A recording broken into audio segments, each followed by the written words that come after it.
వ్యాప్తంగా ఎన్నో సంక్షేమ అభివృద్ధి ఫలాలు రాష్ట్ర ప్రజలకు గౌరవ ముఖ్యమంత్రి చంద్రబాబు నాయుడు గారి నాయకత్వంలో ఈరోజు అందించడం జరుగుతుంది.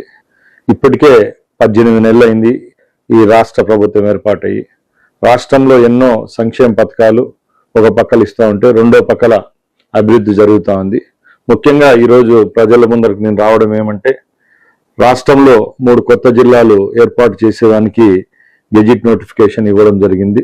దానిలో భాగంగానే ఇప్పుడు 3 కొత్త జిల్లాల ఏర్పాటు జరుగుతూ ఉన్నాయి.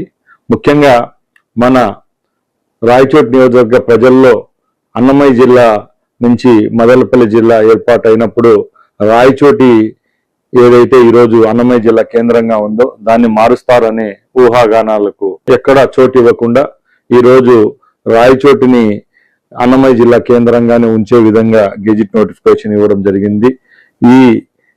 ఈ యొక్క పరిణామానికి కారణం గౌరవ ముఖ్యమంత్రి చంద్రబాబు నాయుడు గారు, అలాగే ఎవరైతే మంత్రివర్గ ఉపసంఘం వేశారో ఆ సంఘంలో ఉన్న కమిటీ సభ్యులు, మా సహచర మంత్రివర్యులందరికీ మరొకసారి ధన్యవాదాలు తెలియజేసుకుంటున్నాను. ఎందుకంటే రాయచోటి అనేది గత 3.5 సంవత్సరం ముందు అన్నమయ్య జిల్లా కేంద్రంగా ఏర్పాటు చేయడం జరిగింది.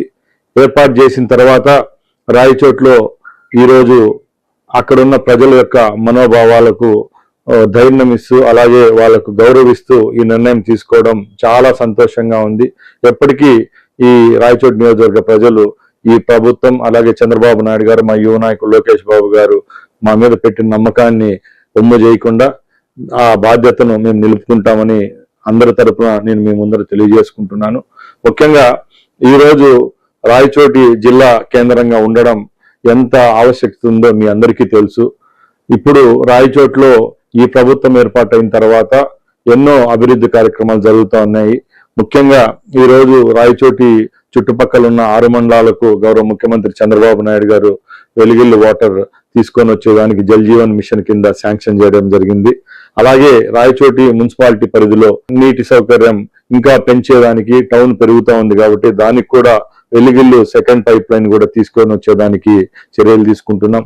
అలాగే శ్రీనివాసపురం రిజర్వాయర్ నుంచి 20,000 ఎకరాలకు ఆయకట్టు ఇచ్చేదానికి వెలిగిల్లు స్కీమ్ ఏదైతే పాతది ఉందో దాన్ని మోడర్నైజేషన్ చేసే విధంగా కూడా ఈరోజు ప్రభుత్వం చర్యలు తీసుకుంటా ఉంది. ముఖ్యంగా నేను ఒకటే చెప్తున్నాను,